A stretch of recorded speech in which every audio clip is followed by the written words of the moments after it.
Birds flying high, you know how I feel. Sun in the sky, you know how I feel. Breeze drifting on by, you know how I feel. It's a new dawn, it's a new day, it's a new life for me, and I'm feeling good. We've been hearing the same phrase for some time now. No one wants to work anymore. This time last year, mainstream media devoted breathless coverage and endless airtime to a ghoulish conga line of business owners, conservative politicians, and Chamber of Commerce bootlickers all coming to make baseless claims about how millions of people had just decided to be professional couch potatoes, and how workers today just don't have that can-do work ethic that they did back in the good old days. The no one wants to work narrative was an extremely lazy and convenient one for the business class and politicians to push at a time when workers, who had already been battered by a pandemic, a recession, and decades of stagnant wages and sky-high inequality, were finally standing up for themselves, quitting in record numbers, going on strike, unionizing, and just refusing to take crappy jobs where, they knew they would be treated poorly. And that narrative was regurgitated in state legislatures and used to justify terminating pandemic-era social safety provisions that had, for a small, all too brief time, lifted millions out of poverty. The order-giving class could not let that continue, so they worked overtime to kill it.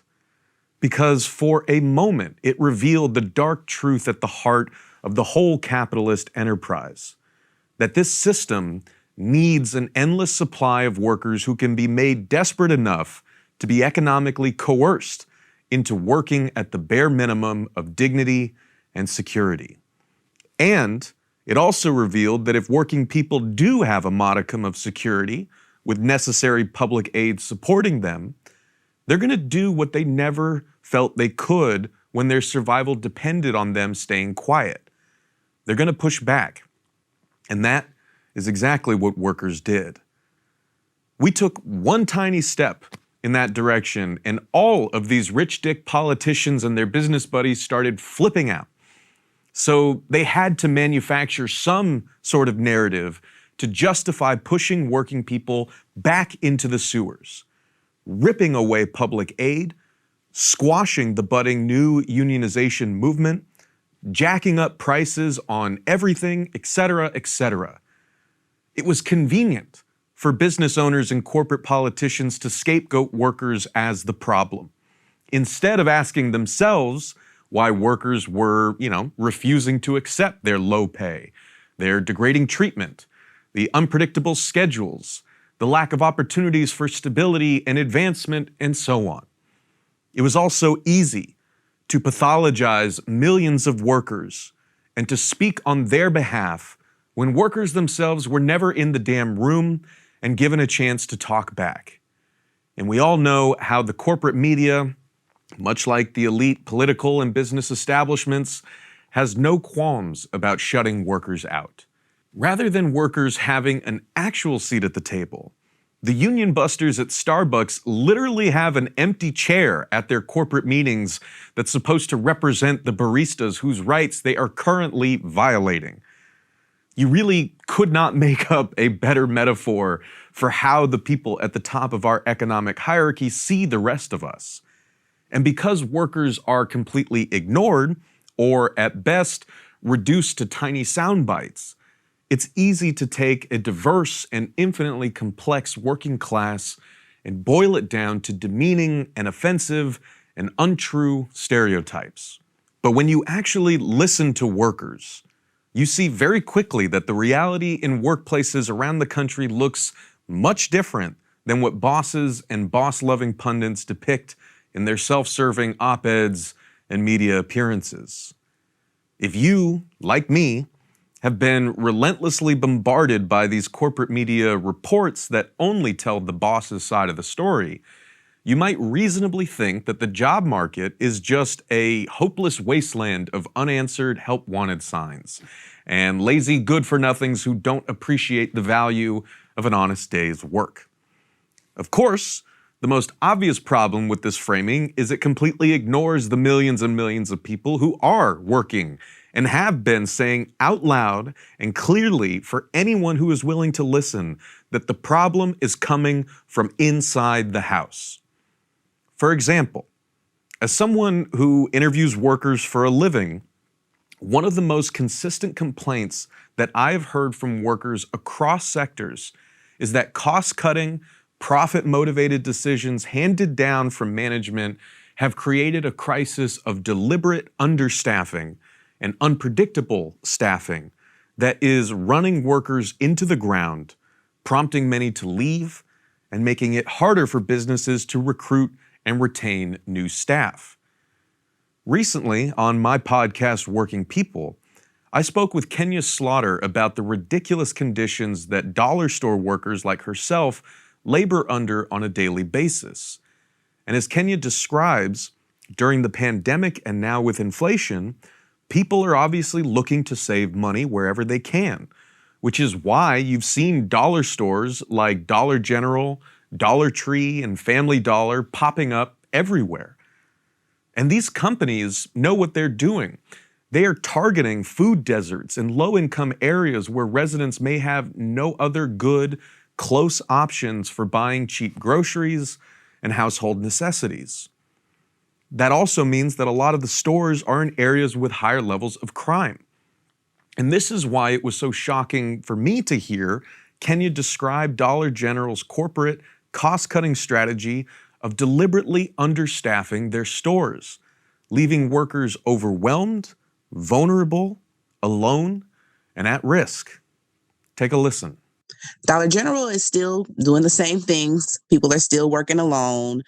The store is in a high volume, high crime area. They're strategically placed. They're always in food deserts all throughout the states. It's not just Louisiana, it's all over. So we all face the same problems with the stores in the high crime areas. So there's always the potential risk for someone, to come in and cut up. We have everything from, and excuse me, and if we need to take this part out, we can, but we have everything from people coming in the store, actually using the restroom like number 2 in the store, in the back stock room. Like that just happened a couple of weeks ago. We got a guy on camera who not only goes in our back stock room and does that, but then he leaves the stock room and commits to stealing and leaves the store with several items. Jeez. Now, during this time, there were 2 employees in the store, which is the norm, but one was stocking and one was on the register with a line. So no one, sees him because we're trying to get so much done. That's one of my main concerns with Dollar General.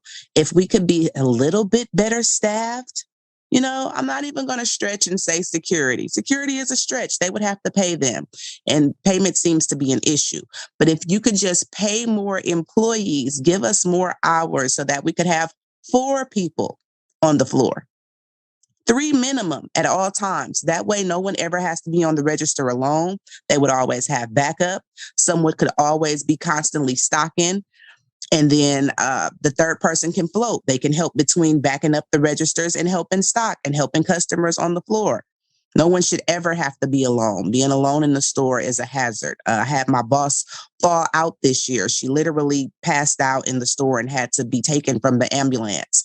She had some health issues and she was in the store alone because we don't have the man hours to give people the shifts that are required to run the store smoothly. Quick math, Max. My store requires 91 hours to operate with just one person on the cash register from Sunday to Sunday, okay? So that's 91 hours just for anybody during any shift to be on the register.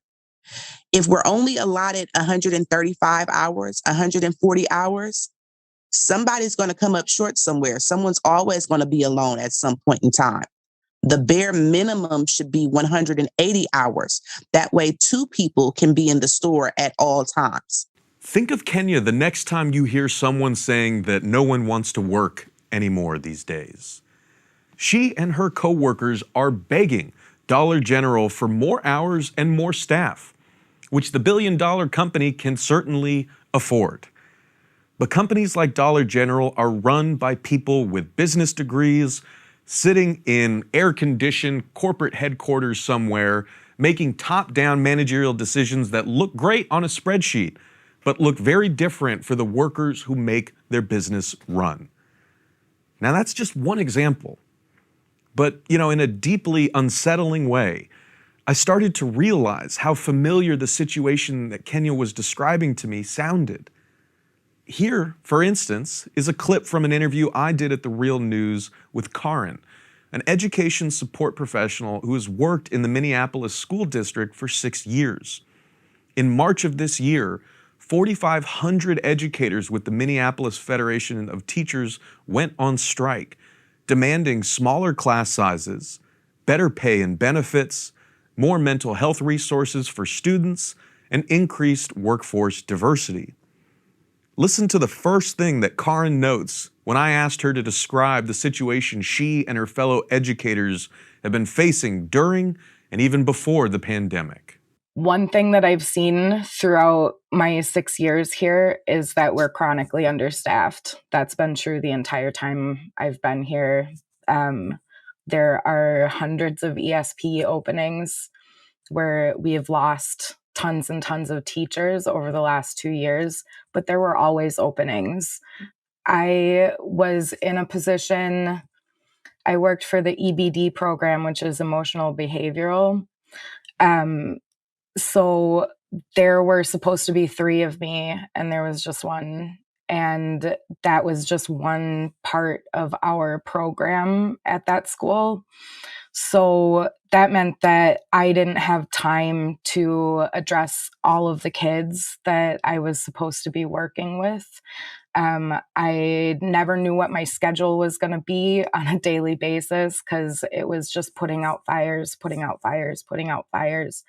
And it created actual dangerous conditions. I have a little bit of PTSD from that job because at least every 2 weeks I was put in situations where I was breaking up fights where I could have gotten very hurt. And I know other ESPs that have gotten very hurt doing those jobs. If there were more ESPs, more SEAs available to help do that work, we wouldn't have been in those dangerous conditions. And that was before the pandemic. And it saves the district money to have those positions unfilled because that's a position that they don't have to pay money for. So there's not a lot of incentive for them to go out and recruit people. Now let's move over to healthcare. Last year, over 700 nurses at St. Vincent Hospital in Worcester, Massachusetts, waged the longest nurses' strike in the state's history. And they were striking against Tenet Healthcare, the Dallas-based investor-owned healthcare giant that owns St. Vincent Hospital.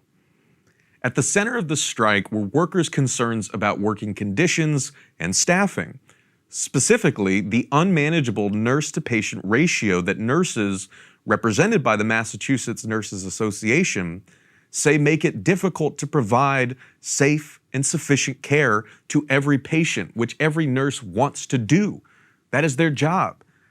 And over at The Real News, we recently published a really important oral history of the strike told by the people who lived it. Listen to this clip with Julie Pinkham, the executive director for the Massachusetts Nurses Association, and see if what she says sounds familiar. It's not just Massachusetts, it's not just St. Vincent's, it's everywhere. We're hearing the issue of nurses facing staffing issues. We have this just-in-time staffing, and there's this casualization of the workforce where you want everybody sort of part-time or per diem so you can push them into a slot as you need it, but not otherwise there. Whereas previously you would have a lot more full-timers, which gave you the luxury of continuity at the bedside. Generally, I always find that management tends to use the word flexibility. And, the converse of flexibility for management usually is control. We want to the control of determining when and if something happens. But ultimately, it's the nurse that's taking care of the patient, and it's him or her that's license is on the line and their decision-making. And they really are the experts right there to know whether or not they can achieve the outcomes that they need to with the patient population based on how sick they are and how much resources they need of each other to make that happen. Management would, like to make it as slim and as they can, because it's resources means more pay. Having people, staffing, is more money out of their pocket. But at the end of the day, it's the difference between patients doing well and not doing well. Listen, this is not an isolated issue. Understaffing and unpredictable staffing is a cost-cutting, labor-disciplining plague that is affecting workers all over the country. In retail, education, service work, healthcare, and even in manufacturing and logistics. I mean, we've been hearing constant reports about supply chain issues caused by the war in Ukraine, the pandemic, extreme weather events exacerbated by climate change, and of course, these world events have caused massive disruptions. But if you talk to folks working on the railroads, for instance, particularly in the freight service, you'll hear how corporate greed and cost-cutting, profit-juicing measures handed down from corporate executives like Katie Farmer and Warren Buffett have brought the railroads to a grinding halt. That's the supply chain crisis that no one is talking about right now. And a lot of it comes down to deliberate and chronic understaffing. I mean, if you live near a rail line, you may have noticed that the freight trains have been getting longer and heavier over the years. And that's not your imagination, they actually have. What you may not know, though, is that those trains used to have crews of like 4 or 5 people working them. But over the years, long before the pandemic, companies like BNSF Railway and Union Pacific have done the same thing that hospitals and schools and dollar stores have done.